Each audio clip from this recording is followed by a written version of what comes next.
வணக்கம். நான் खाऊंगा ना खाने दूंगा मैं भी चौकीदार. இந்த வார்த்தையை நீங்க கேட்டிருப்பீர்கள். நரேந்திர மோடி அவர்கள் ஒட்டுமொத்த பிஜேபி எடுத்து வைக்கக்கூடிய விஷயம், நாங்க கிளீனஸ்ட் அரசாங்கத்தை நடத்துகிறோம், எந்த விதமான ஊழல் குற்றச்சாட்டு எங்கள் மீது கிடையாது. ஆனால் இதை நானும் நம்பணும்னு தான் நம்புறேன். ஆனால் நம்ப முடியவில்லை. காரணம், ஒவ்வொரு நாளும் இன்னைக்கு எந்த ஸ்கேம் வரக்கூடாது என்று நான் நினைக்கும் போது அன்னைக்கே ஒரு புதிய ஸ்கேம் ரூம் போட்டு யோசிக்கிறார்களோ என்னவோ எனக்கு தெரியும். இப்போ டபுள் என்ஜின் கி சர்க்கார் மத்திய பிரதேசத்திலிருந்து இன்னொரு ஊழல் கதை வெளிவந்தது. 1200 கோடி ரூபாய்க்கான அரிசி அரசாங்கத்தோட கோடவுன்ல இருந்து வாங்கி அதை திருடி மறுபடியும் அரசாங்கத்திற்கே வித்த இந்த கதை. 1200 கோடி, to be very precise 1160 crore rupeesக்கான இந்த ஸ்கேமை எடுத்து காட்டுகிறேன். அதாவது அரசாங்கத்துடைய கோடவுன்ல இருந்து ஒரு அமௌண்ட் இருக்கு வாங்கி அதை எத்தனால் ஃபேக்டரிக்கு வித்து, எத்தனால் ஃபேக்டரிக்கார ரைஸ் மில்லுக்கு வித்து, ரைஸ் மில்லுக்கார மறுபடியும் அரசாங்கத்திற்கே வித்த இந்த கதை ரொம்பவே ஒரு வித்தியாசமான திருட்டு. இந்த திருட்டை இன்னைக்கு நீங்க பார்க்க போறீர்கள். அதனால் இந்த வீடியோவை கடைசி வரை பாருங்க. ஓ, அப்ப அந்த மிஸ்டர் அண்ட் மிஸ்ஸஸ் பெர்ஃபெக்ட் உண்மையிலேயே வர்த். நரம்பு தளர்ச்சியிலிருந்து விடுபட்டு உடம்பு ஒரு புது வீரியம் பெற மா நேச்சுரல்ஸோட மிஸ்டர் பர்ஃபெக்ட்ட யூஸ் பண்ணுங்க.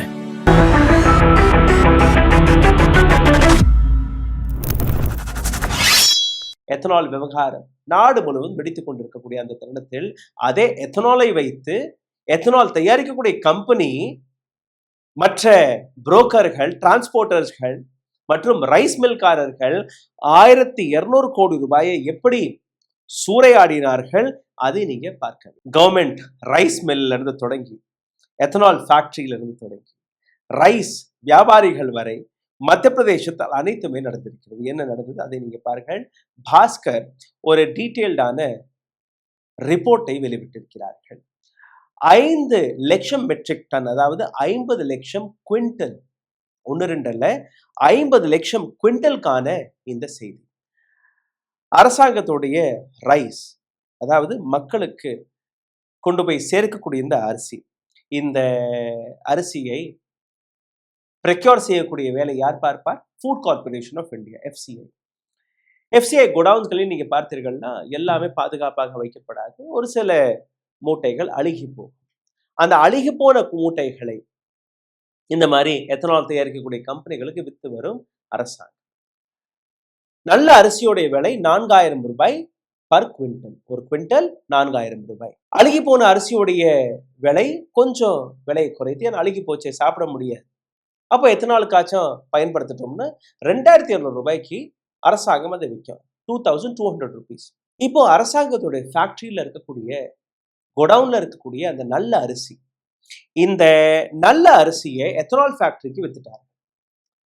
இந்த அரிசியை நீங்க பார்த்தீர்கள், அது சாதாரணமான அழுகி போன அரிசி கிடையாது.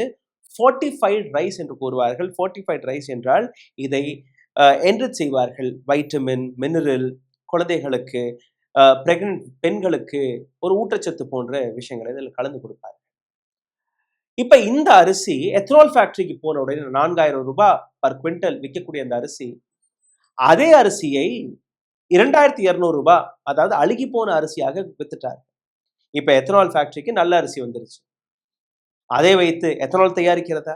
அதுல எவ்வளவு கஷ்டம், எவ்வளவு தண்ணி, எவ்வளவு கஷ்டப்படணும், வேண்டாம்.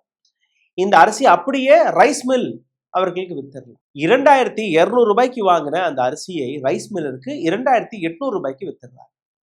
ஓகே, இப்ப இந்த ரைஸ் மில்கார அந்த மூட்டையை பிரிச்சு இன்னொரு மூட்டையில மாத்தி அப்படியே பேக்கேஜிங்கை மட்டும் மாத்தி மறுபடியும் அதே அரிசியை 4000 ரூபாய்க்கு அரசாங்கத்திற்கே வித்து விடுகிறார்கள். இப்ப கதை புரியுதா? அரசாங்கம் கோடவுன்ல இருந்து வாங்கி எத்தனால் ஃபேக்டரிக்கு அனுப்பி, எத்தனால் ஃபேக்டரிக்கார ரைஸ் மில்லுக்கு கொடுத்து, ரைஸ் மில்கார மறுபடியும் அரசாங்கத்துடைய அதே கோடவுனுக்கு வித்த இந்த ஸ்கேம். இந்த ஒட்டுமொத்த ஸ்கேமை இப்படி நீங்க புரிஞ்சு கொள்ளுங்கள். இந்த வீடியோவில் உங்களை இன்னும் ஆழமாக பிடிச்சிருக்கும் முன்பு ஒரு சிறிய கோரிக்கை, இந்த சேனலை தொடர்ந்து முடக்கக்கூடிய வேலையை பார்த்து வருகிறார்கள். இதிலிருந்து மீட்டெடுப்பதற்காக உங்களுக்கு உதவி தேவைப்படுகிறது. நீங்க செய்ய வேண்டிய சாதாரணமான விஷயங்கள், லைக், ஷேர், சப்ஸ்கிரைப் பட்டனை தட்ட மறக்காதீர்கள். உங்களுடைய கேள்விகளை, கருத்துக்களை கீழே கமெண்ட் பாக்ஸில் விடுவீர்கள். இதையும் தாண்டி பொருளாதார ரீதியாகவும் எங்களை முடக்கக்கூடிய வேலை பார்த்து இருக்கிறார்கள். அதிலிருந்து மீட்டெடுப்பதற்காக அருகில் இருக்கக்கூடிய கியூஆர் கோடை பயன்படுத்தி உங்களால் முடிந்த உதவி நீங்கள் தெரிவிக்கலாம். மத்திய பிரதேசத்தில் எத்தனால் ஃபேக்டரி ப்ரெக்யூர் செய்யக்கூடிய இந்த அரிசியோட விலை 60 ரூபாய். 60 ரூபாய் பர் லிட்டர் எத்தனாலை அவர்கள் விற்கிறார்கள்.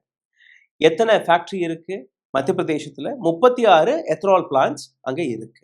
Total production capacity 143 crore litre, 143 கோடி லிட்டர் அங்க தயாரிக்கலாம். அதனால தான் இத்தனை கோடிக்கணக்கான லட்சக்கணக்கான கிலோ அரிசியை அவர்கள் ப்ரெக்யூர் செய்கிறார்கள். நிதின் கட்கரி போட்ட திட்டம் ஒன்று, எங்கெல்லாம் கொள்ளைக்காரர்கள் பணம் அடிக்கிறார்கள் இங்கே பாருங்க. 3900 ரூபாயிலிருந்து 4000 ரூபாய் வரை விற்கக்கூடிய இந்த அரிசி under the policy rice cost to the government is 4000 rupees. இதை 2320 ரூபாய்க்கு விற்று அதை எப்படியெல்லாம் பணம் பார்த்திருக்கிறார்கள் அந்த டீட்டெயிலை நீங்க பார்க்கிறீர்கள். எப்படி இது கண்டுபிடிக்கும்? இந்த களவாணி கூட்டத்தை எப்படி பிடித்தார்கள் அதை நீங்க பாருங்கள். ஒரு இன்வெஸ்டிகேஷன் நடக்கும்போது அந்த இன்வெஸ்டிகேஷன்ல அரசாங்கம் இந்த அரிசி அழுகி போன அரிசி என்கிற பேர்ல இதை அங்க இருக்கக்கூடிய ஒரு எத்தனால் ஃபேக்டரிக்கு அனுப்பியதாக ஒரு தகவல். ஏவிஜே எத்தனால் பிளான்ட், பார்காவ், சிந்த்வாரா டிஸ்ட்ரிக்ட்ல ஜூன் 2ஆம் தேதி இந்த 3 ட்ரக்களை அனுப்பியிருக்கிறார்கள். 3 ட்ரக்குமே சிந்த்வாராவில் இருக்கக்கூடிய இந்த எத்தனால் ஃபேக்டரிக்கு போகாமல் அதற்கு அருகே இருக்கக்கூடிய சன்செட்டி ரைஸ் மில் பாலாகாட் என்கிற இடத்தில் அந்த 3 ட்ரக்குமே பார்த்திருக்கிறார்.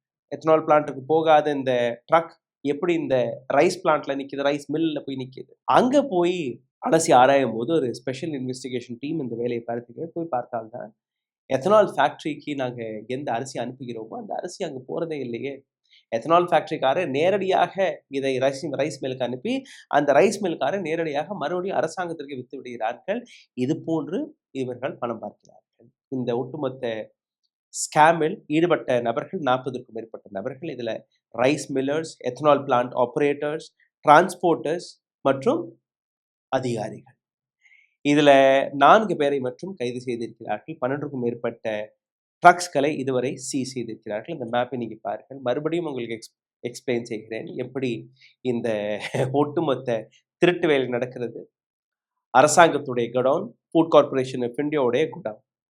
இங்கிருந்து ஒரு அலாட்மெண்ட், இந்த அரிசியை எத்தனால் ஃபேக்டரிக்கு அனுப்பலாம். எவ்வளவு ரூபாய்க்கு? Per quintal 2320 rupees.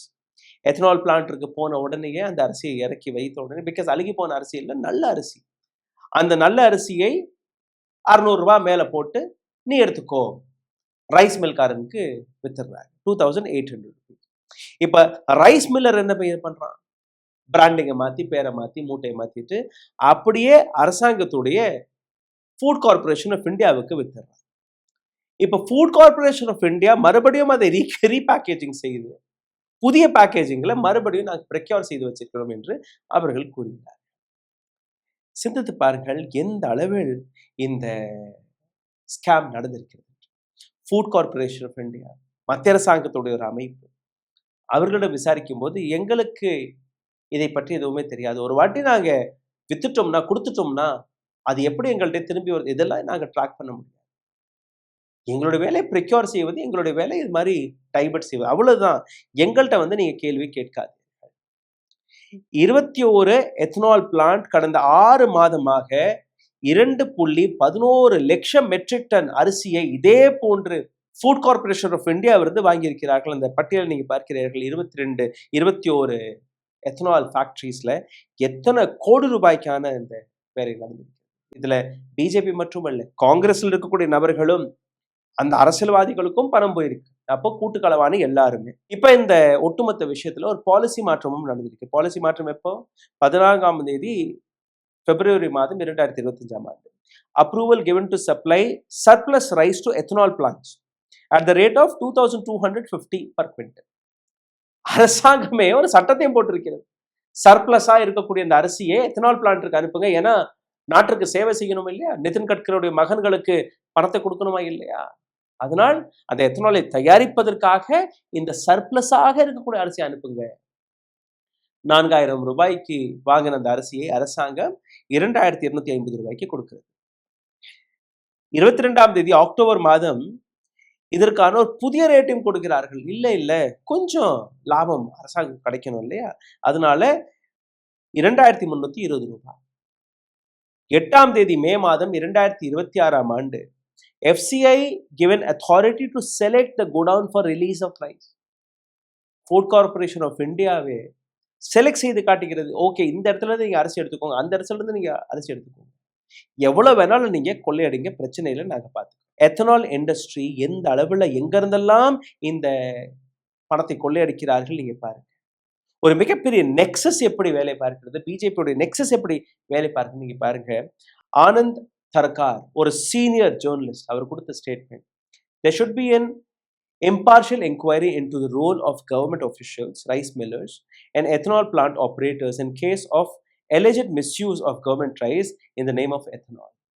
எத்தனால் என்கிற பெயர்ல ரைஸ் மில்லர், எத்தனால் ஃபேக்டரி உரிமையாளர்கள், அரசியல்வாதிகள், உயர் அதிகாரிகள், இந்த அனைத்து நபர்கள் மீதும் ஒரு என்கொயரி நடந்து எத்தனால் என்கிற பெயர்ல எந்த அளவில் இவர்கள் கொள்ளையடிக்கிறார்கள் என்கிற விஷயத்தை மக்களுக்கு முன்பு எடுத்து வைக்க வேண்டும் என்கிற அந்த விஷயத்தை சீனியர் ஜேர்னலிஸ்டான ஆனந்த் அவர்கள் எடுத்து வைக்கிறார். சிந்தித்து பாருங்கள். ஒவ்வொரு நாளும் நாம் நினைப்பது என்ன?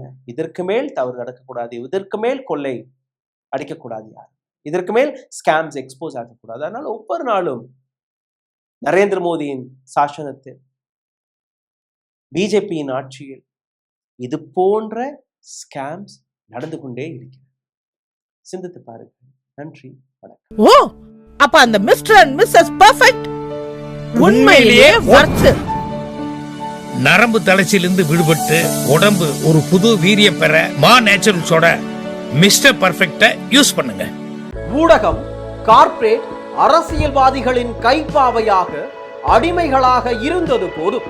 இனி சாட்டை எடுத்து சுழற்றும் நேரம் வந்துவிட்டது. ஊடகம் பொதுமக்களாகிய உங்களுக்காக, உங்களாலேயே இயக்கப்பட வேண்டும். ஊடக சுதந்திரத்திற்காக உங்களின் பங்களிப்பை இன்றே அளித்திடுங்கள்.